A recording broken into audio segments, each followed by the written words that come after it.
കൊച്ചിയിൽ ബാറിൽ വെച്ചുണ്ടായ തർക്കത്തെ തുടർന്ന് IT ജീവനക്കാരനെ തട്ടിക്കൊണ്ടുപോയി മർദ്ദിച്ച കേസിൽ നടി ലക്ഷ്മി മേനോന്റെ അറസ്റ്റ് തടഞ്ഞ് ഹൈക്കോടതി. ലക്ഷ്മിയുടെ മുൻകൂർ ജാമ്യാപേക്ഷ പരിഗണിച്ചാണ് തീരുമാനം. കേസിൽ 3 പ്രതികളെ പോലീസ് അറസ്റ്റ് ചെയ്തിട്ടുണ്ട്. നടിയും സംഘവും IT ജീവനക്കാരന്റെ കാർ തടയുന്നതിൻ്റെയും പരാക്രമം കാട്ടുന്നതിൻ്റെയും ദൃശ്യങ്ങളും പുറത്തു വന്നു. ലക്ഷ്മി മേനോൻ കേസിൽ 3ാം പ്രതിയാണ്. അതേസമയം കെട്ടിച്ചമച്ച പരാതിയാണിതെന്നും കുറ്റകൃത്യത്തിൽ പങ്കില്ലെന്നുമാണ് നടിയുടെ വാദം.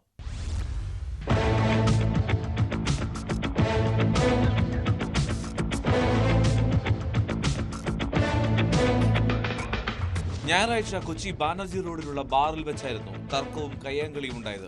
ലക്ഷ്മി മേനോനും സുഹൃത്തുക്കളും ഒരു ഭാഗത്തും മറ്റൊരു സംഘം മറുഭാഗത്തുമുണ്ടായ തർക്കം പിന്നീട് റോഡിലേക്ക് നീങ്ങി. താനും സുഹൃത്തുക്കളും ബാറിൽ നിന്നും മടങ്ങിയതിന് പിന്നാലെ പ്രതികൾ കാറിനെ പിന്തുടർന്നതായി IT ജീവനക്കാരുടെ പരാതിയിൽ പറയുന്നു. രാത്രി 11:45 നോർത്ത് റെയിൽവേ പാലത്തിന് മുകളിൽ വെച്ച് കാർ തടഞ്ഞ് തന്നെ കാറിൽ നിന്നും വലിച്ചിറക്കി കൊണ്ടുപോയി. കാറിൽ വെച്ച് മുഖത്തും ദേഹത്തുമെല്ലാം മർദ്ദിച്ചുവെന്നും ഭീഷണിപ്പെടുത്തിയെന്നുമാണ് പരാതി.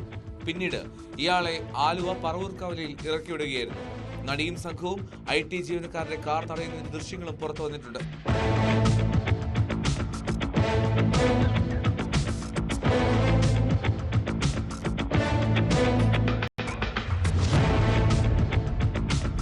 ആലുവ സ്വദേശി യുവാവാണ് എറണാകുളം നോർത്ത് പോലീസ് സ്റ്റേഷനിൽ പരാതി നൽകിയത്. കേസിൽ അനീഷ്, മിഥുൻ, സോനാമോൾ എന്നിവരെയാണ് പോലീസ് അറസ്റ്റ് ചെയ്തത്. ലക്ഷ്മി കേസിൽ 3ാം പ്രതിയാണ്. CCTV ദൃശ്യങ്ങളുടെ സഹായത്തോടെ കാറിന്റെ നമ്പർ കേന്ദ്രീകരിച്ചുള്ള അന്വേഷണമാണ് പ്രതികളിലെത്തിയത്. അറസ്റ്റിലായ സോനാമോളുടെ പരാതിയിൽ IT ജീവനക്കാരന്റെ സംഘത്തിൽപ്പെട്ട ഒരാൾക്കെതിരെയും പോലീസ് കേസെടുത്തു. മദ്യക്കുപ്പി എറിഞ്ഞ് പരിക്കേൽപ്പിച്ചുവെന്നാണ് യുവതിയുടെ പരാതി. അതിനിടെ നടി ലക്ഷ്മി മേനോൻ നൽകിയ മുൻകൂർ ജാമ്യാപേക്ഷ പരിഗണിച്ച ഹൈക്കോടതി നടിയുടെ അറസ്റ്റ് തടഞ്ഞു. പരാതിക്കാരൻ ബാറിൽ വെച്ച് അസഭ്യം പറഞ്ഞെന്നും തനിക്കെതിരെ ലൈംഗിക അധിക്ഷേപ പരാമർശം നടത്തിയെന്നുമാണ് ജാമ്യാപേക്ഷയിൽ പറയുന്നത്.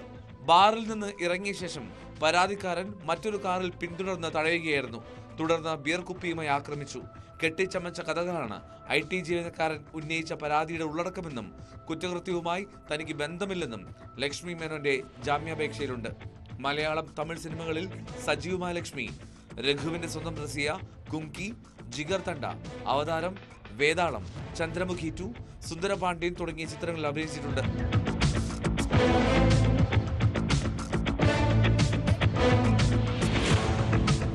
ന്യൂസ് 18 കൊച്ചി.